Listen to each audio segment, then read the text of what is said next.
మన smart money సిరీస్కి స్వాగతం. ఈరోజు మనం డబ్బు విషయంలో ఒక సింపుల్ సైకలాజికల్ ట్రిక్ గురించి తెలుసుకోబోతున్నాం. ఇది మన ఖర్చులను తగ్గించి పొదుపును పెంచడంలో చాలా బాగా సహాయం పడుతుంది. దాని పేరే 24 గంటల నియమం. సరే, మరి దీని గురించి వివరంగా చూద్దామా? ఆన్లైన్లోగానే బయట షాప్స్లోగానే ఏదైనా పెద్ద సేల్ లేదా బ్రహ్మాండమైన ఆఫర్ కనిపించినప్పుడు వెంటనే దాన్ని కొనేయాలనిపిస్తుంది కదా. మనలో చాలామందికి ఈ అనుభవం ఎదురయ్యే ఉంటుంది. అయితే ఈ ఒక్క సింపుల్ రూల్ పాటిస్తే చాలు, మనం చేసే అనవసరమైన ఖర్చులను ఏకంగా 50-60% వరకు తగ్గించుకోవచ్చని తెలుసా? అవును, విన్నది నిజమే. నమ్మశక్యంగా లేదా?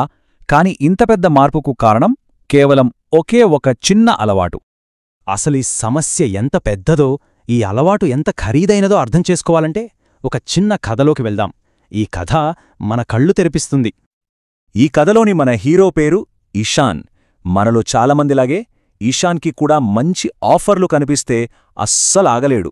బూట్లు, కొత్త కొత్త గ్యాడ్జెట్స్లు, స్మార్ట్ వాచ్లు, ఇలా ఆఫర్లో ఏది కనిపిస్తే అది కొనేయడం అతని అలవాటనమాట.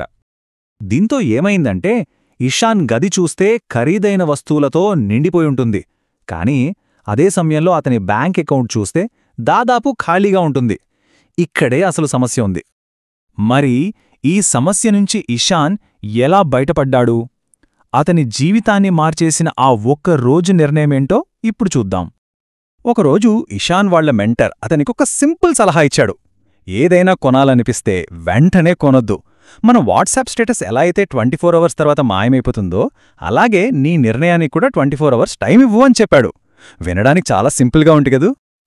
కానీ అసలైన పరీక్ష ఇక్కడే మొదలైంది. ఒకరోజు మాల్లో ఇషాన్ ఎప్పటినుంచో కొనాలనుకుంటున్న ఒక జాకెట్ కనిపించింది. దానిమీద ఏకంగా 40% ఆఫర్. ఇంకేముంది, దాన్ని ఎలాగైనా కొనెయ్యాలనే కోరిక విపరీతంగా పెరిగిపోయింది. సరిగ్గా అదే టైంలో అతనికి తన మెంటర్ మాటలు గుర్తొచ్చాయి. ఒకవైపేమో కొనాలనే బలమైన కోరిక, మరోవైపు 24 గంటలు ఆగితే వచ్చే స్పష్టత. అతను ఒక క్షణం ఆగి ఆ జాకెట్ని వదిలేసి ఇంటికొచ్చేశాడు. ఆ రోజు రాత్రి గడిచిపోయింది. మరుసటి రోజు ఉదయం లేవగానే ఆ జాకెట్ గురించి మళ్లీ ఆలోచించాడు. అప్పుడు అతనికి మైండులో ఒక బల్బు వెలిగినట్టయింది.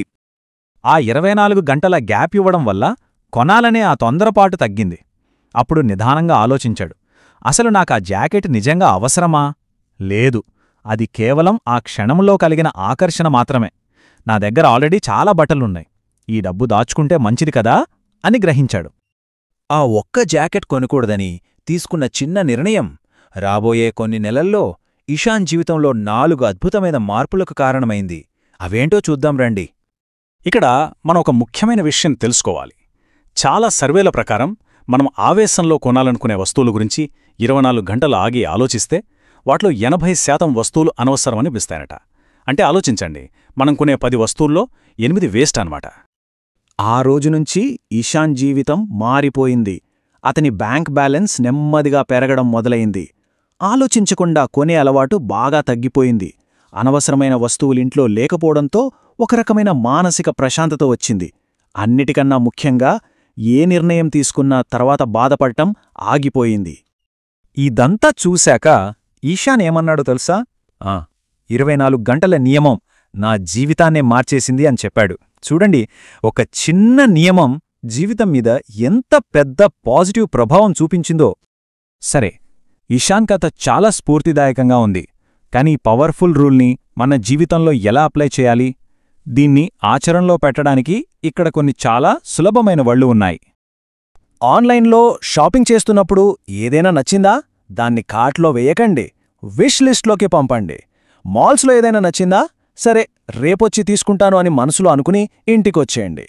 పెద్ద పెద్ద సేల్స్ ఉన్నాయని కంగారు పడొద్దు, ఒక్కరోజు ఆగండి. ఇక కార్లు, ఖరీదైన ఫోన్లు లాంటి పెద్ద వస్తువుల విషయానికొస్తే ఈ నియమాన్ని 48 గంటలకు పెంచడం ఇంకా మంచిది. ఈ నియమం యొక్క సారాంశం ఒక్కటే: వేచి ఉండటం సంపదను కాపాడుతుంది. సింపుల్గా చెప్పాలంటే ఓపిక మన డబ్బును ఆదా చేస్తుంది. ఒక్క విషయం గుర్తుంచుకోండి, మనం వస్తువులు కొనే విషయంలో మన నిర్ణయాలు ఎంత నెమ్మదిస్తాయో మన బ్యాంక్ బ్యాలెన్స్ అంత వేగంగా పెరుగుతుంది. ఈ విచిత్రమైన కానీ శక్తివంతమైన నిజాన్ని అందరూ ఓసారి ప్రయత్నించి చూడాల్సిందే.